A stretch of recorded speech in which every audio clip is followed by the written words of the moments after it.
Olá, seja muito bem-vinda para a nossa aula número 3 da nossa série de obesidade e hoje nós vamos falar da gestão emocional. Depois de falarmos e apresentarmos o nosso programa, depois de apresentar a primeira chave, que seria o diagnóstico da obesidade, este diagnóstico idealmente deve ser médico, nós deixamos uma tarefa de autoavaliação. E então, sabemos que a gestão emocional é a chave do meio, é a chave que, depois de nós conhecermos o que se está a passar e traçarmos uma estratégia de mudança, nós temos que ter uma gestão emocional que nos permita levar a cabo todas as estratégias que traçamos. Eu pergunto, depois da nossa autoavaliação, qual foi o sentimento que teve ao olhar para o seu peso, para o seu índice de massa corporal, para a sua percentagem de massa gorda e para as fotos? Eu não sei. Talvez seja gratidão por neste momento estar a aceder a muita informação, por poder estar a dar continuidade a esta série, por vir a ter a oportunidade de traçar uma rotina para mudar este quadro. Talvez tenha sido extrema frustração, autocondenação, eu não sei. Exatamente isso. Eu não sei. Por que eu não sei? Porque a gestão emocional tem a ver, primeiro, com os traços de personalidade individuais que geram um perfil emocional que responde exatamente de forma diferente ao mesmo evento e ao mesmo contexto.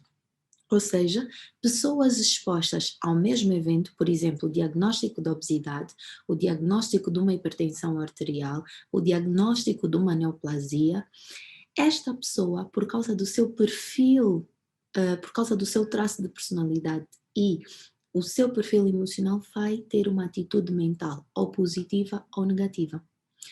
Por isso é que nós precisamos da gestão emocional para conter esses eventos e essa relação que nós temos com o meio, tá?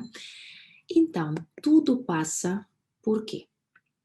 Por autoconhecimento. Seria uma viagem para dentro de nós de forma orientada. Aristóteles já dizia que conhecer a si mesmo é o começo para toda a sabedoria. E eu acrescentaria, conhecer a si mesmo é o começo para toda a sabedoria e transformação. O autoconhecimento é algo que depende de nós. Apesar de ser um tema muito difundido nas redes sociais, apetecível aos nossos olhos, porque quem é que não gosta de saber de autoconhecimento? Todos. Entretanto, o autoconhecimento é uma jornada interna, individual, que fazemos por meio do auxílio de alguns profissionais e não só.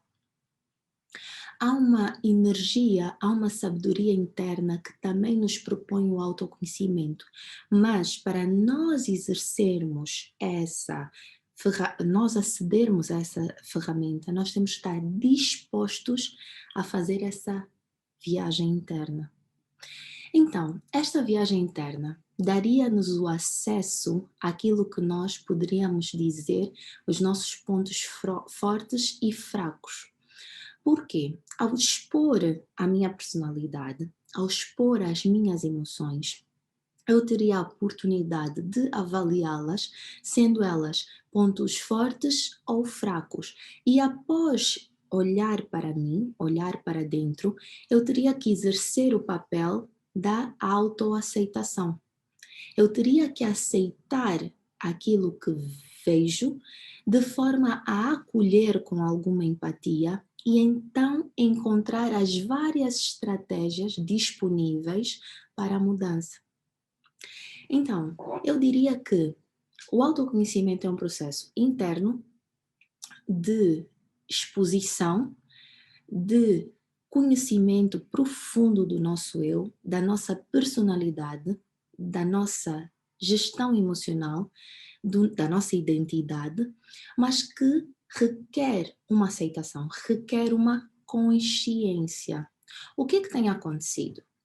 Nós não queremos acordar para a realidade que poderá ser exposta para o autoconhecimento.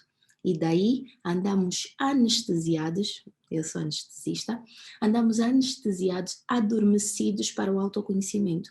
Então não queremos saber quem somos, não queremos saber como reagimos a certas atitudes, não queremos saber por que reagimos a certas atitudes, mas queremos mudança.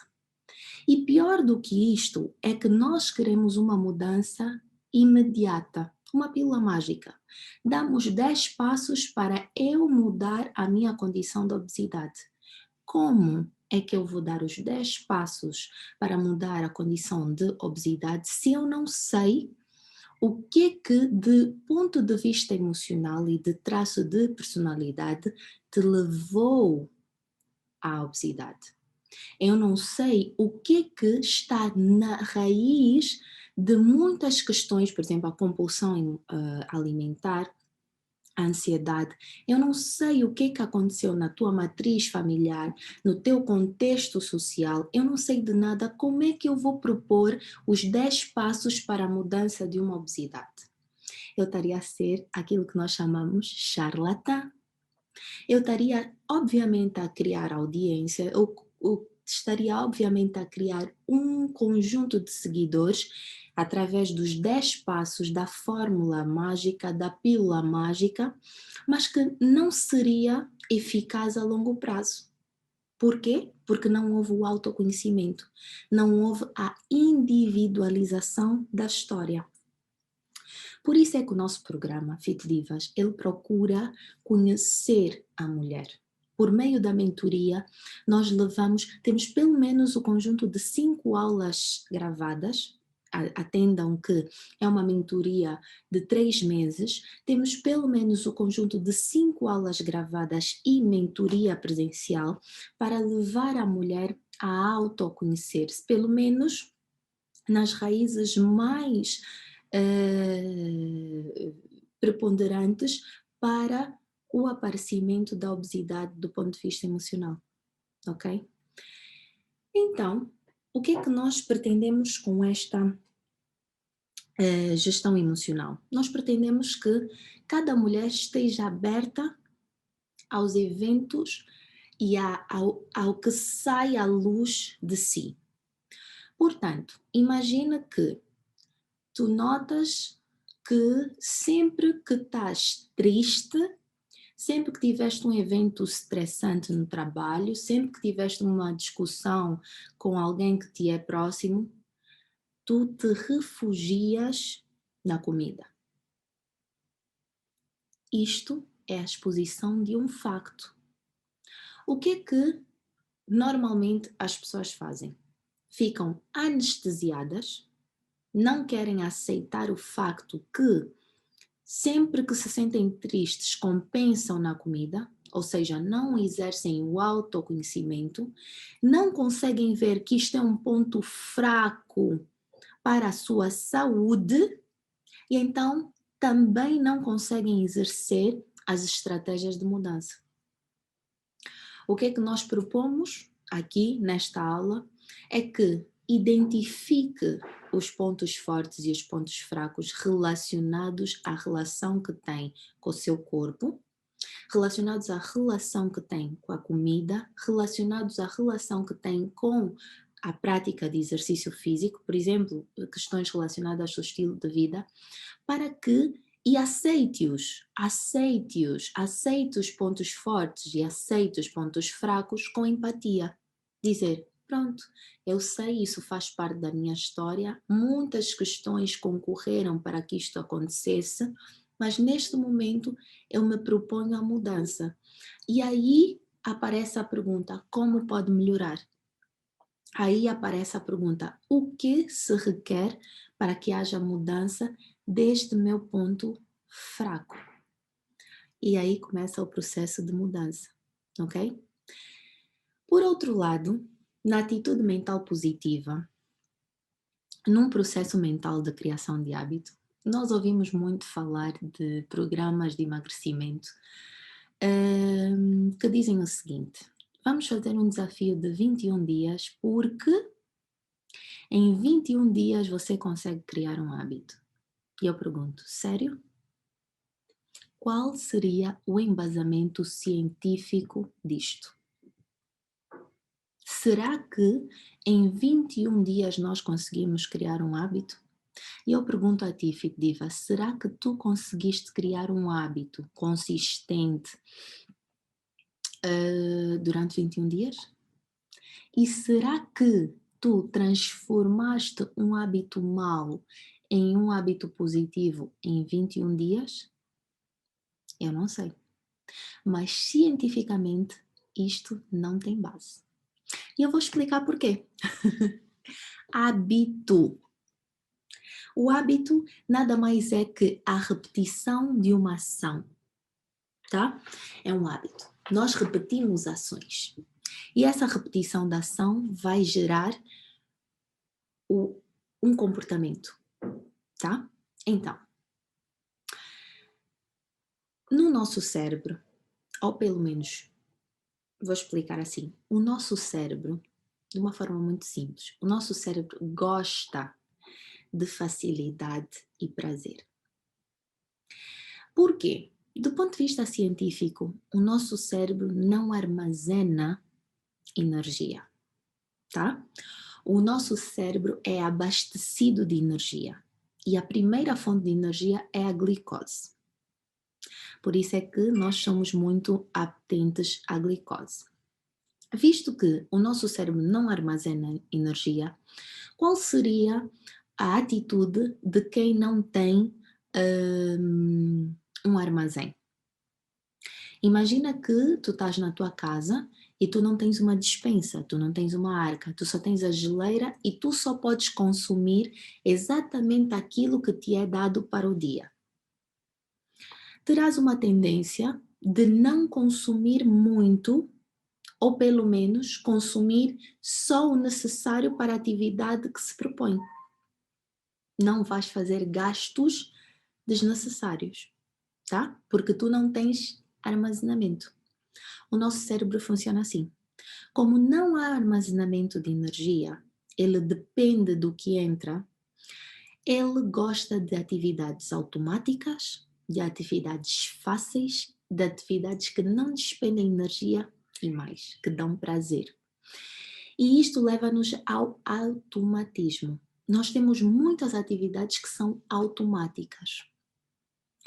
Inicialmente, um hábito, como é que se forma um hábito? Um hábito forma-se pela repetição e não tem dias.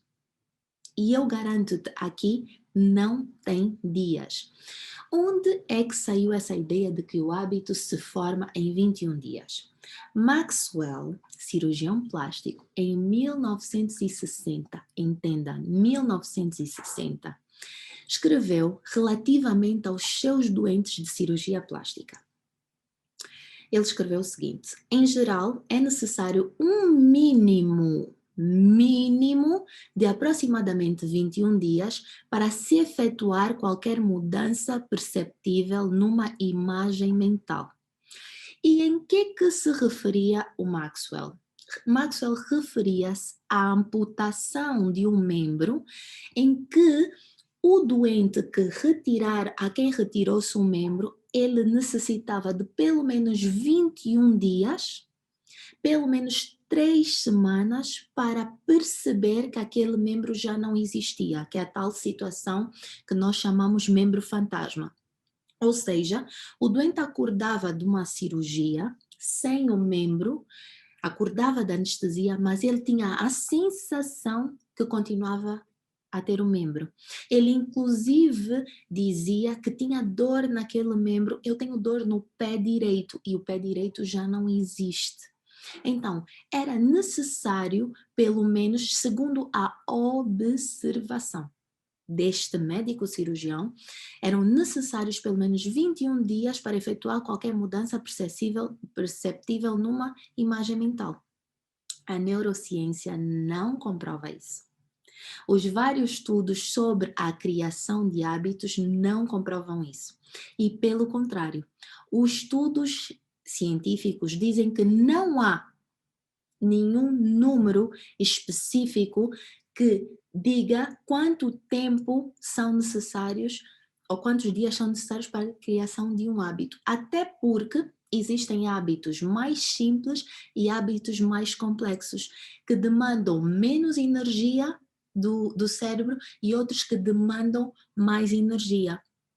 O que significa que não se pode criar nem no mínimo um hábito em 21 dias. Agora tu vais dizer, não, Micaela, eu já criei o hábito de beber água durante 21 dias. Sim, porque houve outras situações que influenciaram a criação do hábito. Estares em grupo, seres desafiada, teres uma atitude mental positiva, seres motivada a criar este hábito e não propriamente o tempo. Ou seja, se eu te proponho um desafio de 21 dias, tu vais estar comigo em lives, vais estar comigo em grupos, eu vou estar motivada, vamos fazer uma série de postagens, tu vais estar envolvida em uma atitude mental positiva em ter o resultado desses 21 dias, então tu vais criar o hábito. Por quê? Porque o cérebro gosta de repetição, ao mínimo esforço, então ele vai se tornando automático com alegria, com prazer. Então, o facto de estares comigo num grupo, o facto de estares dentro de uma comunidade e estares à espera do resultado, mentalmente já te visualizaste a beber mais água ou te visualizaste a correr, tu entras com a atitude mental positiva. E onde é que isso encontra-se? Está aqui um estudo. O único estudo que nós temos, um dos únicos estudos que nós temos sobre hábitos e como os hábitos foram formados foi feito na Inglaterra. As pesquisadoras utilizaram apenas 96 pessoas e elas notaram que os hábitos dependiam a formação do hábito, e por causa desse estudo há quem diga que o hábito forma-se em 66 dias, mas também não está embasado, porque foi uma média dos 58 a 259 dias em que se formou um hábito. Entendem? Então, nem este estudo é conclusivo relativamente ao tempo que se pode formar um hábito. E aí tu começas a estar desesperançosa e começas a dizer, então se não é em 21 dias, poderá ser até 259 dias, eu nunca vou mudar. Eu nunca vou criar o hábito de comer de forma correta. Eu nunca vou criar o hábito de alimentar-me de forma correta. Precisamente pelo contrário. Tu vais criar o hábito, não com esta perspectiva que precisas de 21 dias de consistência, mas sim porque tu vais reconhecer o que está por detrás dos teus hábitos maus, tu vais aceitar, vais torná-los conscientes e vais criar aquilo que nós chamamos rotina. E essa rotina, sim, vai ter altos e baixos e é normal, e à medida que ela for programada, né? Programada por várias técnicas, tu vais conseguir ter consistência nos teus hábitos. Portanto, existem pelo menos 9 leis para o sucesso de criação de um hábito, e não só os tais 21 dias que as pessoas se propõem. Existe muita coisa que tem que se fazer para a criação do hábito. Ele tem que ser repetido, tem que ser, às vezes, as ordens mentais que tu tens que dar é o mesmo evento, à mesma hora, com a mesma intensidade, com a mesma duração, para o teu cérebro entender que aquilo é uma repetição da mesma ação e vai criar o hábito, ok? Então, o que é que, concluindo, o que é que nós podemos fazer? Então, de forma prática, Micaela, ajuda-me. Eu quero saber o que é que eu vou fazer para então ter uma gestão emocional positiva, uma atitude mental positiva, e o que é que eu vou fazer para criar um hábito, alguns hábitos, criar a tal rotina que tu nos vais propor na última aula. Primeiro, para ter uma gestão mental positiva, é dizer, eu sou responsável pela minha vida. E se eu sou responsável pela minha vida, eu tenho que me autoconhecer. Eu tenho que saber o que é que eu gosto, o que é que eu não gosto. Eu tenho que saber o que é que eu quero, o que é que eu não quero. Eu tenho que saber quais são os desafios que eu aceito, que eu não aceito, qual é o tipo de emoção primitiva que mais se exacerba na minha vida. As emoções primitivas são raiva, ciúme, rejeição, por aí. Por que é que elas existem? O que é que estaria, qual é a relação dessas emoções primitivas com a minha obesidade? Portanto, é um processo contínuo. O que é que eu recomendo? Quando existir um evento emocional, olharmos para ele. Chama-se o mindfulness, viver em atenção plena, não é? Eu hoje saí do trabalho, eu hoje tive um problema, por exemplo, no meu caso, eu descobri, por causa do autoconhecimento, eu descobri que a perda das noites, isso não é novidade para ninguém, está comprovado cientificamente, mas comigo é assim e com outras pessoas não. Mas eu percebi que quando perco noites, no dia seguinte, eu fico com muito mais compulsão alimentar, hidrato-me menos, não tenho apetência para fazer nenhuma atividade que requeira esforço. E então eu me autoconheci. Eu aceitei esta situação e eu tenho duas atitudes relativamente a isso. Quando eu perco a noite, eu aceito que a perdi e eu aceito que vou ter um dia menos produtivo no dia seguinte.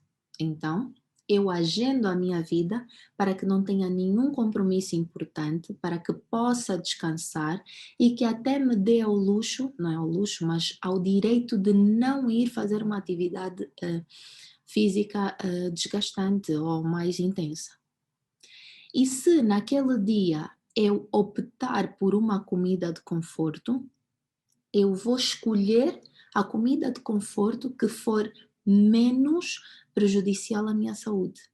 Então eu me autoconheci, eu aceitei este facto do traço da minha personalidade, eu aceitei a emoção que eu tenho e eu criei uma estratégia de mudança. Então eu já não me deixo em piloto automático, como quem diz, perdi a noite, vou comer tudo. Desde de manhã vou comer a pizza, depois vou comer o hambúrguer, depois vou comer o chocolate. Não, eu perdi a noite, eu sei que eu vou estar mais estafada no dia seguinte, não vou fazer exercício, vou descansar, vou meditar, para estar em atenção plena, para ter mais consciência do que faço e até vou já me precaver colocando ou criando ou fazendo a minha comida de conforto, porque eu sei que eu vou precisar. Então eu escolho a comida de conforto que menos me fará mal, ok? Esta é uma forma de me autoconhecer. Relativamente à série de obesidade, o que é necessário fazer já para iniciar uma rotina? Primeiro, nós temos que ter a decisão. Essa é a parte da razão, e depois nós temos que ter o desejo de mudar. Essa é a parte emocional. Então, decisão e desejo vão criar em nós uma motivação de mudar. Então, esse desejo de mudar, nós fazemos a nossa escala de 0 a 10 e nós vemos em que número, em que grau da escala está a nossa vontade de mudar esta situação. A situação da obesidade, a situação do perfil emocional exacerbado e descontrolado e muitas outras coisas. Então, eu noto que o meu desejo de mudar está muito abaixo do esperado, pelo menos abaixo de 5. Impreterivelmente, eu aconselho a não entrar em nenhum programa de emagrecimento do género pagar academia, ir a um nutricionista, porque o seu estado emocional e mental requer mais abordagem. Então, você ou está decidido a ir porque viu que tem obesidade, mas não terá a consciência nem a estratégia certa para continuar nesta atividade de mudança. ok? Agora, se o seu desejo de mudar está em 10 e acredita ser capaz de traçar um caminho, comece hoje, encontre as alternativas necessárias, mas o ideal é sempre estar num programa que trata também da sua mente, ok? Como é que nós fazemos para as nossas crenças? Então, eu começo o meu processo de autoconhecimento e encontro uma série de coisas, pontos fracos, crenças, paradigmas que eu não gosto, que não são positivos, que não me deixam avançar. O que é que eu faço? Eu procuro pessoas que me ajudem a reprogramar essas crenças. Eu procuro profissionais que me ajudem a transmutar sentimentos, a reprogramar crenças através da programação neurolinguística ou outras técnicas. E que eu seja corresponsável desta programação. A única coisa que não depende da nossa vontade são espíritos invasores. Então, como ninguém aqui é um espírito invasor, nós somos profissionais, nós precisamos da sua autorização para reprogramar aquilo que não está bem. E a sua colaboração para fazer todas as tarefas de casa e continuar numa atitude mental positiva. Por outro, os hábitos. Já sabemos que essa coisa dos 21 dias não é cientificamente comprovado. Já sabemos que há uma interindividualidade, portanto, há pessoas que sim conseguem instituir hábitos muito mais cedo. Isto até vai de acordo com a forma como foram criados, estavam inseridos numa família muito disciplinada e que já os habitua a rotinas. E então é muito mais fácil instituir hábitos. Por outra, pessoas que estavam numa família que não era tão disciplinada e que não tinha tanta rotina, não conseguem instituir hábitos tão rapidamente. Portanto, há que ter aqui paciência, amar o percurso e não apostar nos projetos imediatos. Meu Deus, quanta gente aqui só quer a pílula mágica dos processos, dos projetos imediatos. Os projetos imediatos, nesse caso, seria: eu quero perder 10 quilos em 5 dias, em 10 dias, e eu quero ficar com a bunda na nuca, eu quero ficar com o six-pack igual a fulana. Isso é um projeto imediato. Qual seria a substituição deste projeto imediato para um projeto de vida? Eu quero me tornar uma pessoa saudável, alimentando-me corretamente, exercitando-me consistentemente, tendo todos os outros pilares físicos e mentais alinhados, de forma que eu tenha uma rotina saudável e me orgulhe das mudanças que provoco na minha saúde e no meu corpo. Esse seria um projeto de mudança, sem ser uma pílula mágica, ok? E então, o quarto passo para nós transformarmos também a nossa vida é, depois de ter a consciência das nossas limitações, dos nossos pontos fracos, começar uma reprogramação e instituição de hábitos, termos sempre monitorização. A vida é feita de monitorização. A vida é feita de avaliações. Como é que nós sabemos que estamos bem? Como é que sabemos que estamos a evoluir? Por meio de um grupo que nos permite estarmos monitorizadas, evoluídas. A mudança torna-se muito mais prazerosa, que é o que o cérebro gosta, torna-se incentivadora, é o que o cérebro gosta. Vamos criando a repetição dos hábitos e somos incentivados a repetir, ou por meio de um guardião. O guardião será aquela pessoa que nos vai instigar a cumprir todos os desafios e todas as promessas e as tarefas que nos propusemos, ok? De uma forma muito simples, a gestão emocional e a criação de hábitos faz-se dessa forma, muito simples. Entendam que é complexo, entendam que mexe na identidade da pessoa, mexe no traço de personalidade, mexe no perfil emocional, requer uma viagem interna, requer aceitação, requer decisão de mudança, mas depois disso, o campo de vitória será a nossa mente, porque nós estaremos a dominá-la. Tá? O que se propõe nessa jornada é que cada vez mais tenhamos o controle da nossa vida, tenhamos cada vez mais a gestão emocional da nossa vida, tá? E assim propomos-nos a projetos duradouros. Aqui poderíamos falar de muitas outras coisas, dos autossabotadores, da procrastinação, das compulsões alimentares, mas isto é objeto de curso. Se queres aprender mais, inscreve-te, não tenhas receio, tu precisas disso e eu estarei aqui para te ajudar. Eu e a minha equipa estaremos aqui para te ajudar a fazer uma gestão emocional assertiva, ok? Então, tarefa de casa. O que é que eu deixo de tarefa de casa? Vais pegar numa caneta, num papel.